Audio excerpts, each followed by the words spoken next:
Hello everyone, कैसे हैं आप लोग। My name is Trisha and स्वागत है आपका हमारे यूट्यूब चैनल पर। तो क्या आपने हमारे पहले के वीडियोस देख लिए हैं? अगर नहीं देखे तो तुरंत जाकर देख लीजिए। तो आज हम करने वाले हैं future perfect tense. Future perfect tense का मतलब होगा कि हम जो कार्य भविष्य में फ्यूचर में कर चुके होंगे, जैसे कि मैं अपना होमवर्क कर चुका होऊंगा, I will have done my homework. जैसे कि मैं फुटबॉल खेल चुका होऊंगा, हम कोई कार्य भविष्य में कर चुके होंगे, खत्म कर चुके होंगे, उसे कहते हैं फ्यूचर परफेक्ट टेंस। तो चलिए फ्यूचर परफेक्ट टेंस के कुछ सेंटेंसेस देख लेते हैं। पॉजिटिव यानी कि अफर्मेटिव का सेंटेंस स्ट्रक्चर होगा subject plus will have plus V3 मतलब जैसे कि पहले तो आपको समझना होगा कि वर्ब V क्या है। V मतलब वर्ब यानी कि खाना, पीना, खेलना, कूदना, दौड़ना, उसे हम वर्ब कहते हैं। और उसका V3 फॉर्म मतलब थर्ड फॉर्म, उसे V3 कहते हैं। और फिर ऑब्जेक्ट। चलिए कुछ एग्जांपल्स देख लेते हैं, लेकिन वीडियो को शुरू करने से पहले वीडियो को लाइक कर दीजिए, शेयर कर दीजिए, चैनल को सब्सक्राइब कर दीजिए। मैं खाना खा चुका होऊंगा, जैसे कि मैं भविष्य में खाना खा चुका होऊंगा, I will have eaten the food. I will have eaten the food. वह स्कूल जा चुका होगा, वह स्कूल पहुंच गया होगा, जा चुका होगा। He will have gone to school. go का V3 होगा gone.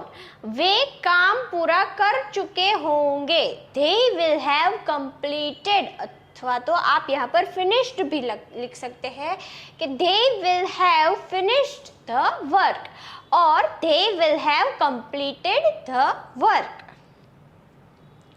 तुम परीक्षा पास कर चुके होंगे, तुम भविष्य में परीक्षा पास कर चुके होंगे, you will have passed the exam. V3 होगा past.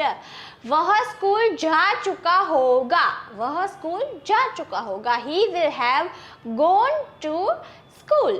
उसने मुझे फोन कर दिया होगा, उसने मुझे फोन कर लिया होगा, she will have called me. call phone करना यानी कि कॉल करना और उसका V3 होगा called. She will have called me. अगर हम इस तरह से सेंटेंस बनाए कि मैंने उसे फोन कर लिया होगा, तो I will have called her अथवा तो him. अगर कोई स्त्री है तो her आएगा और अथवा तो कोई पुरुष है तो उसमें him आएगा। ओके, हमने फिल्म देख ली होगी, we will have watched the movie.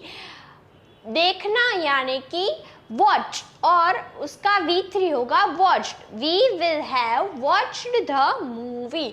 बच्चों ने होमवर्क कर लिया होगा, बच्चों ने होमवर्क कर लिया होगा, the children will have done the homework. और आप यहाँ पर finished भी लिख सकते हैं done की जगह। The children will have finished the homework. मैंने गाना गा लिया होगा, I will have sung the song. गाना गाना यानी कि sing और sing का V3 होगा sung, तो I will have sung the song. उन्होंने दूध पी लिया होगा, they will have drunk the milk. दूध पीना यानी कि ड्रिंक और ड्रिंक का V3 होगा drunk, they will have drunk the milk. उसने नया मोबाइल खरीद लिया होगा, उसने नया मोबाइल खरीद लिया होगा, he will have bought. खरीदना मतलब buy और उसका V3 होगा bought. he will have bought a new mobile. अथवा तो हम ऐसा बोलना चाहते हैं कि उसने नया घर खरीद लिया होगा, तो he will have bought a new house. हम सफ़र शुरू कर चुके होंगे, सफ़र यानी कि जर्नी, तो we will have started the journey, शुरू करना यानी कि स्टार्ट करना, और स्टार्ट का V3 होगा started. We will have started the journey. मैंने तुम्हें माफ कर दिया होगा, माफ करना यानी कि फॉरगिव करना, तो फॉरगिव का V3 होगा forgiven. I will have forgiven you. अगर हम ऐसा कहना चाहते हैं कि तुमने मुझे माफ कर दिया होगा, तो यू, आई की जगह यू आएगा, यू विल हैव फॉरगिवन मी। वह डॉक्टर को दिखा चुका होगा। डॉक्टर को दिखाना मतलब अगर हम बीमार पड़ जाते हैं तो अगर हम डॉक्टर को दिखाने जाते हैं तो वहाँ पर यूज होता है consulted. He will have consulted the doctor. Doctor को दिखाना यानी कि डॉक्टर को कंसल्ट करना, और कंसल्ट का V3 होगा consulted. He will have consulted the doctor.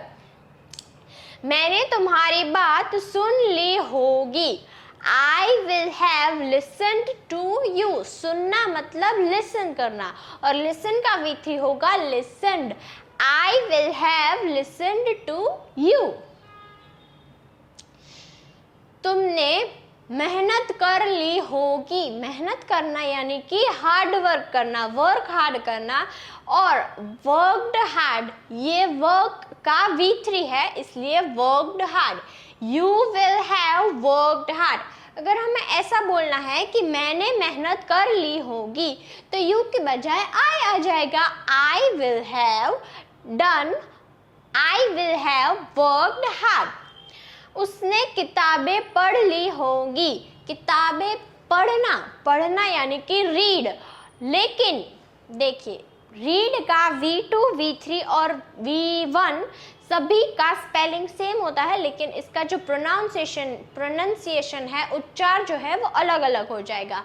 Read V1 है, रेड रेड, और V2 V3 है। V2 और V3 को हम रेड बोलेंगे, भले ही उसका स्पेलिंग सेम ही रहेगा, लेकिन उसका प्रोनाउंसिएशन अलग हो जाएगा।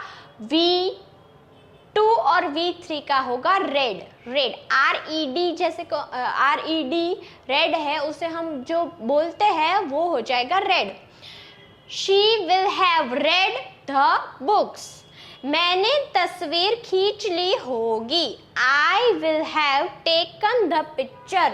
तस्वीर मतलब पिक्चर, और खींच ली होगी मतलब ले ली होगी, तो I will have taken the picture। Take V1 है, took V2 और taken V3। तुमने अपनी गलती मान ली होगी। You will have admitted your mistake। अपनी गलती मानना यानी कि अपनी गलती एडमिट करना, तो एडमिट का V3 होगा admitted.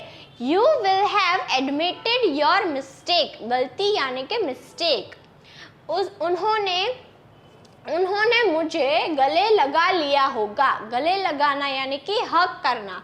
They will have hugged me। हग का V3 होगा hugged। They will have hugged me। उसने प्रोजेक्ट जमा कर दिया होगा। जमा करना यानी कि सबमिट करना, और सबमिट का V3 होगा submitted. He will have submitted the project। अगर हमें ऐसा बोलना है कि उसने प्रोजेक्ट सबमिट कर दी होगी, अगर वो कोई लड़की है तो she will have submitted the project। अगर हमें ऐसा कहना कि हमने प्रोजेक्ट सबमिट कर दिया होगा, तो ही की बजाय वी आएगा। We will have submitted the project। मैंने तुम्हारी बात मानी होगी। बात मानना यानी कि अग्री करना, और अग्री का V3 होगा अग्रीड।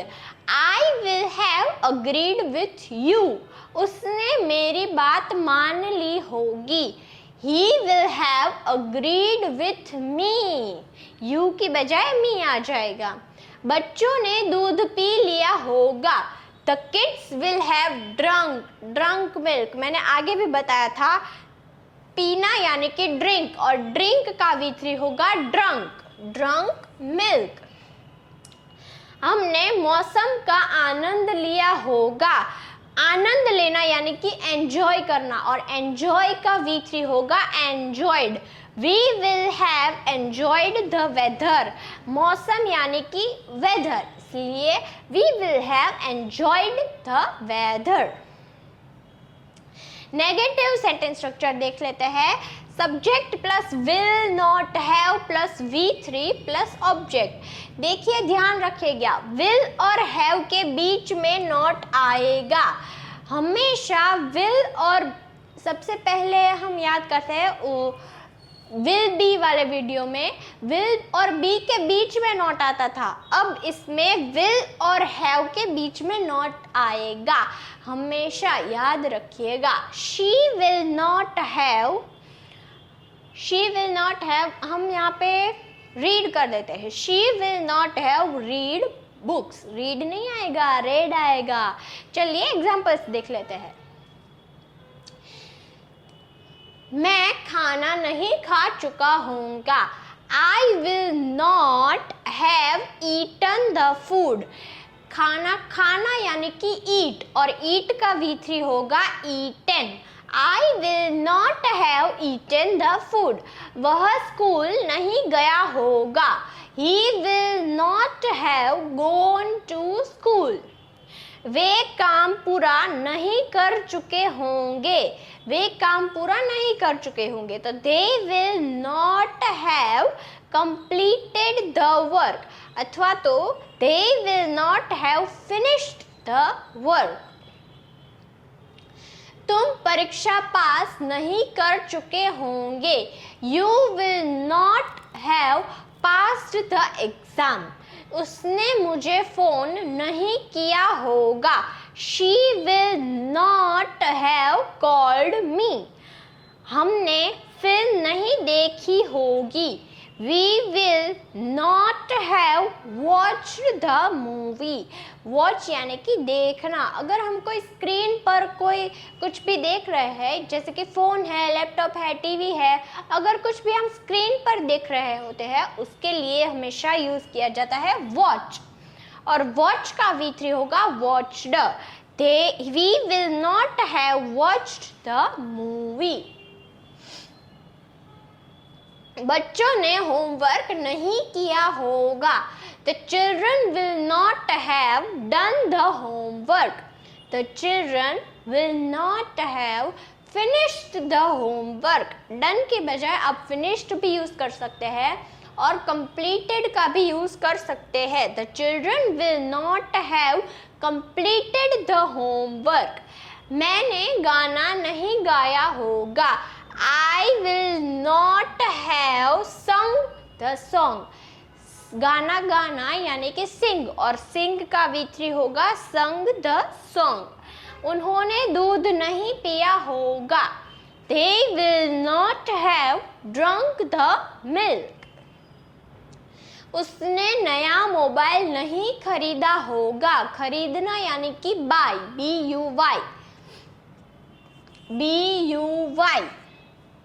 बाई का V3 होगा bought। He will not have bought the new mobile। हम सफ़र शुरू नहीं कर चुके होंगे। सफ़र यानी कि journey। We will not have started the journey। start यानी कि शुरू करना, और start का V3 होगा started। मैंने तुम्हें माफ़ नहीं किया होगा। I will not have forgiven you। माफ़ करना यानी कि forgive करना, और forgive का V3 होगा forgiven। उसने सच्चाई नहीं बताई होगी। She will not have told the truth। सच्चाई यानी कि truth, और बात और बताई होगी यानी कि कहना, यानी कि told, tell।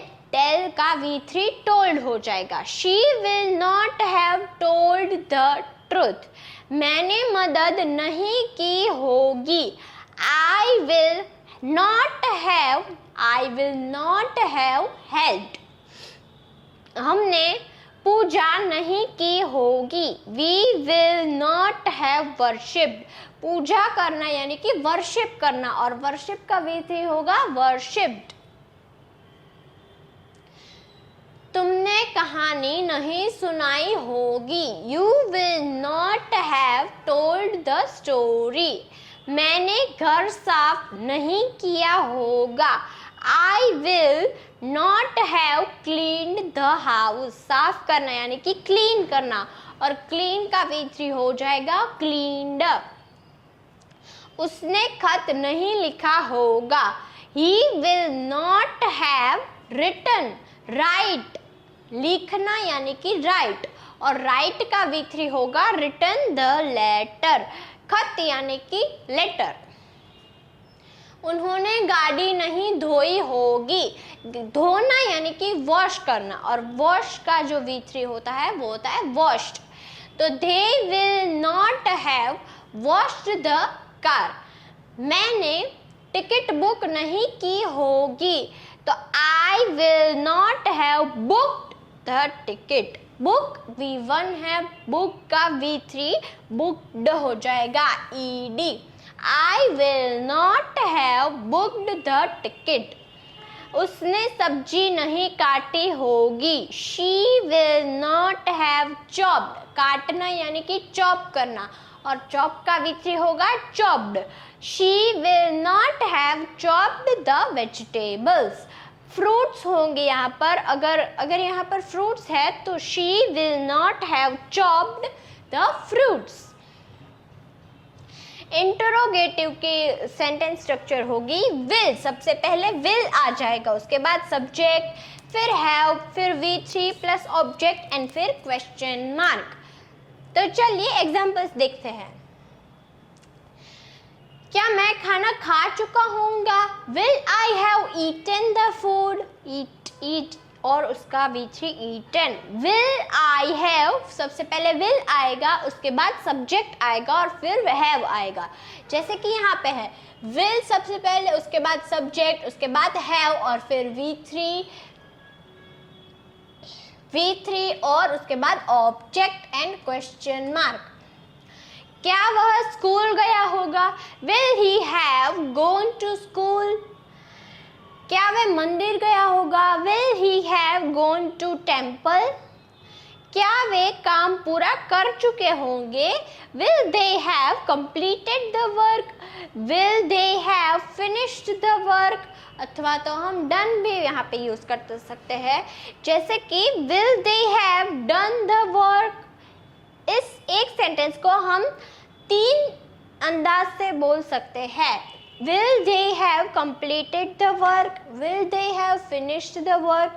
Will they have done the work? देखो, क्या तुम परीक्षा पास कर चुके होंगे? Will you have passed the exam? क्या उसने मुझे फोन किया होगा? Will she have called me? क्या हमने फिल्म देखी होगी? Will we have watched the movie? क्या बच्चों ने होमवर्क कर लिया होगा? Will the children have done the homework? इस सेंटेंस को भी हम 3 अंदाज से बोल सकते हैं, जैसे कि Will the children have done the homework? Will the children have completed the homework? Will the children have finished the homework? देखिए 3 हो गया ना। डन, कंप्लीटेड और फिनिश्ड का मतलब एक ही होता है, काम पूरा करना, इसलिए हम इसमें तीनों वर्ड का यूज कर सकते हैं। क्या मैंने गाना गा लिया होगा? Will I have sung the song? देखिए याद रखिएगा, sing का V3 होगा sung the song। क्या मैंने टिकट बुक की होगी? Will I have booked the ticket? booked। क्या उसने सब्जी काटी होगी? Will she have chopped the vegetables? क्या हमने कपड़े धोए होंगे? Will we have wash धोना यानी कि वॉश करना, और वॉश का V3 होगा washed the clothes। क्या मैंने तुम्हारा मैसेज देखा होगा? Will I have seen your message? देखना यानी कि see, और see का V3 होगा seen। Will I have seen your message? तो ये है हमारा इंस्टाग्राम पेज, जहाँ पर ऐसे कई सारे रील्स आती है जिनसे आपको इंग्लिश सीखने को मिलता है। तो प्लीज़ फॉलो कर दीजिए और वीडियो को लाइक कर दीजिए, शेयर कर दीजिए और चैनल को सब्सक्राइब कर दीजिए। Thank you so much video को देखने के लिए। मिलते हैं कल ऐसे ही वीडियो के साथ। Bye bye.